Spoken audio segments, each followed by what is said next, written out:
श्री स्वामी समर्थ. हर हर महादेव. भगवान भोलेनाथांच्या कृपेने तुमच्या सर्व इच्छा मनोकामना पूर्ण हो.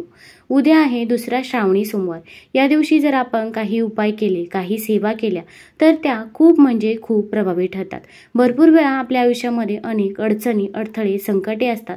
तर ते दूर होण्यासाठी, भोलेनाथांचा आशीर्वाद मिळवण्यासाठी उद्या श्रावणी सोमवारी आपल्याला काही उपाय करायचे आहे.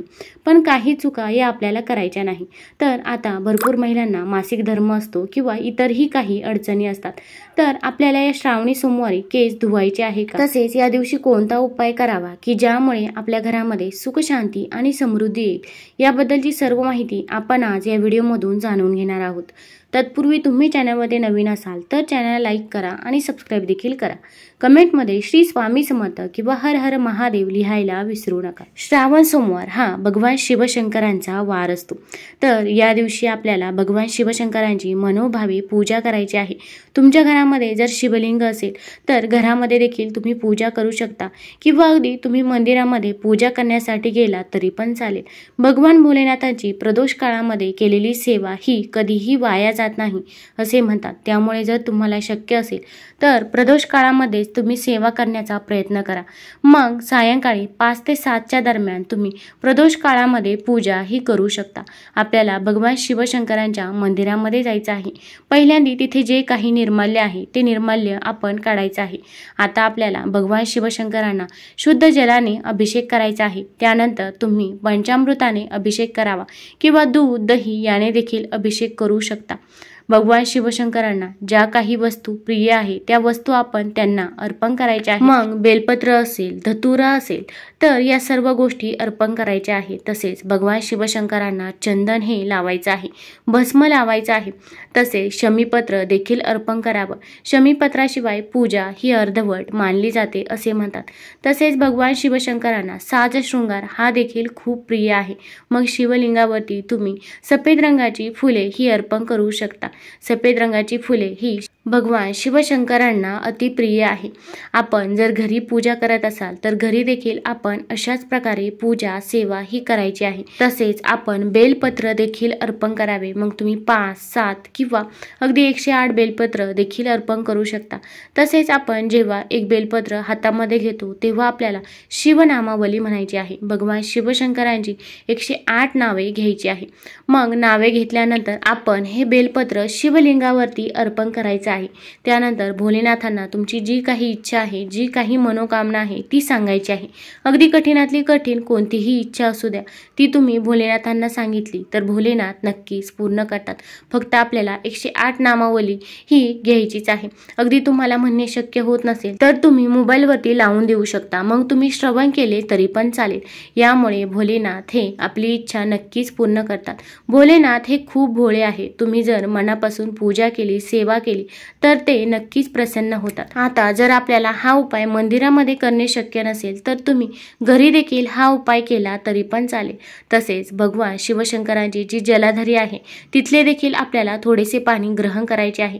आपल्या घरातील मुलांना देखील हे पाणी ग्रहण करायला द्यावं. यामुळे भोलेनाथांचा आशीर्वाद हा आपल्यावरती सदैव असतो. मग श्रावण सोमवारी आपण केस धुवावे का, तसेच मासिक धर्म असेल तर काय करावे हे देखील आपण या व्हिडिओमधून जाणून घेणार आहोत. असे मानले जाते की सोमवारी केस धुतल्याने घरावर आर्थिक भार वाढतो. तसेच पैशाशी संबंधित अडचणी निर्माण होऊन आर्थिक परिस्थिती देखील खालावते. म्हणून सोमवारी आणि विशेषतः श्रावणातल्या सोमवारी स्त्रियांनी केस धुणे टाळले पाहिजे. तसेच गुरुवारी देखील केस धुवू नये. त्यामुळे त्यांना कुंडलीमध्ये दोष निर्माण होऊ शकतो. ज्यांना धाकटा भाऊ आहे त्यांनी बुधवारी केस धुवू नये, अन्यथा भाऊ कर्जबाजारी होतो असे म्हणतात. मग राहिला वार मंगळवार, शुक्रवार आणि रविवार. हे तिन्ही वार आपल्याला केस धुण्यासाठी योग्य मानले गेले आहेत. रविवार सुट्टीचा दिवस म्हणून निवांत आंघोळ करून केस धुतले तर चालतील. तसेच मंगळवार आणि शुक्रवार देवी लक्ष्मीचे वार असल्याने त्या दिवशी केस धुतल्याने स्वच्छतापूर्वक देवी लक्ष्मीची पूजा केल्यास ती प्रसन्न देखील होत असते. सोमवार, बुधवार, गुरुवार या दिवशी उपवास, सण, उत्सव आल्यास केस धुणे लाभदायी ठरते का, तर नाही. शास्त्रात हे वार अमान्य ठरवल्यामुळे निमित्त कोणतेही असले तरी दिवस निषिद्धच मानले जातात. अपवाद जर मासिक धर्म असेल आणि तुमचा जर 5वा दिवस असेल तर तुम्ही अशा वेळेमध्ये केस हे धुवू शकता. कारण की भगवान शिवशंकरांची पूजा उपासना ही प्रत्येकालाच करायची असते। मग अशा वेळेस तुम्ही पूजा करू शकता। फक्त आपल्याला केस धुवून मग पूजा करायची आहे। आणि ज्यांना मासिक धर्म आहे तर अशा व्यक्तींनी फक्त ओम नमः शिवाय ओम नमः शिवाय या मंत्राचा जप हा करत राहायचा आहे। पण एरवी पाळलेल्या नियमांचा लाभ स्त्रियांना आणि पर्यायाने त्यांच्या कुटुंबालाच होतो। पण हे सगळे नियम स्त्रियांनाच का? धर्मशास्त्रामध्ये दिलेल्या गोष्टी नक्कीच विचारपूर्वक दिल्या आहेत। यावर विचार केला आणि विश्वास ठेवून पालन केले तर त्याचा लाभ इतरांना नाही तर स्त्रियांनाच होईल हे नक्की आहे। स्त्रीला दुहिता म्हटलं जातं। दुहिता म्हणजे दोन्ही घरांचे हित पाहणारी। दोन्ही घरं अर्थात सासर आणि माहेर। ती जेवढ्या आपुलकीने घरच्यांसाठी करते तेवढी आपुलकी तिला घरच्यांकडून मिळतेच असे नाही। तरी देखील ती आत्मीयतेने घर सांधून ठेवते। ती प्रेमपूर्वक वागणुकीने घरच्यांचे मत परिवर्तन करू शकते। अर्थात बदल घडवण्याची क्षमता तिच्यात असते। म्हणून अनेक व्रत नियम उपवास स्त्रियांना सांगितले आहेत। कारण परिवर्तनाची सुरुवात खरं तर तिच्यापासून तर होते। आता काही स्त्रिया आठवड्यातून 2दा केस धुतात तर काही स्त्रिया आठवड्यातून 3दा देखील केस धुतात। सतत मोकळ्या केसात अडकलेले हात संसाराला हातभार कधी लावणार हा विचार कालबाह्य वाटत असला तरी शास्त्रकर्त्यांनी यातून जबाबदारीची जाणीव करून दिली आहे। रवी मंगळ शुक्र अशी एक दिवसाआड केस धुण्याची दिलेली मोकळीक स्त्री आरोग्याचा विचार समोर ठेवून केलेली आहे। पुरुषांच्या तुलनेत स्त्रियांचे केस मोठे असल्याने त्याची निगा राखण्यासाठी 3 दिवस पुरेसे आहेत।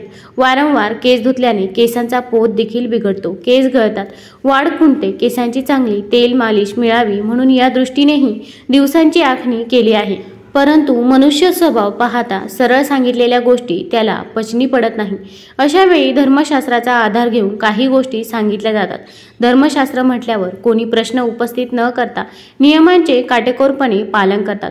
म्हणून काही बाबतीत नियमांच्या चौकटी धर्मशास्त्राने आखून दिल्या आहेत। या गोष्टींचा विचार करता स्त्री आरोग्याचा विचार करता श्रावण सोमवारी अगदी तुमचा मासिक धर्म असेल 5वा दिवस असेल तरच तुम्ही केस धुवावे। अन्यथा आपल्याला श्रावण सोमवारी केस हे चुकूनही धुवायचे नाही। अगदी 2रा श्रावण सोमवार असेल 3रा श्रावण सोमवार असेल किंवा कोणताही सोमवार असेल तर त्या दिवशी तुम्ही या गोष्टीची काळजी ही घ्यायचीच आहे। तुम्हाला केस धुवायचे आहे तर तुम्ही रविवारी केस धुवून मग सोमवारी भगवान भोलेनाथांची मनापासून पूजा ही करू शकता। पण आपल्याला या गोष्टींचे पालन करायचे आहे। अगदी काहींना या गोष्टी पटत नसतील पण तो ज्याच्या त्याच्या श्रद्धेचा भाग आहे। मग तुमच्या इकडे जशी चालीरीती असेल तशा पद्धतीने तुम्ही या गोष्टीचा अवलंब देखील करू शकता। फक्त आपल्याला